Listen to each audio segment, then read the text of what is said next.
Hello everyone, welcome back. In this video, I will show you how to find crypto.com wallet address. So in order to do it, you first need to launch your crypto.com application. Now as crypto.com is an exchange, so you need to find the wallet address for each and every crypto that is associated with them. You need to remember that the wallet address is completely different.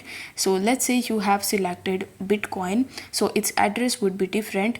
If you have selected Solana, then its address would be different. So basically, in order to find your crypto.com wallet address, you need to first select which crypto's wallet address you want to get. So in order to find it, you need to tap on the accounts tab and then select the crypto wallet option. Then tap on the transfer option and select deposit. Then you will be able to see the deposit cryptos option. So among these cryptos, you just have to select the crypto that you want to deposit. Let's say I want to deposit Solana. So I'll simply tap on Solana and then you will be prompted to select the network. Here you need to tap on select one and then you just have to select your network.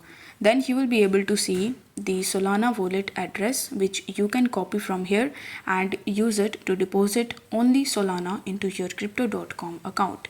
Similarly, if you want to get the wallet address for any other cryptos like BNB, so you need to tap on BNB, then select the network, and then you will be able to see the wallet address in front of you. So this is how you can easily find crypto.com wallet address. I hope this video was helpful, and if it was, then don't forget to like the video and subscribe to the channel. Thank you so much for watching.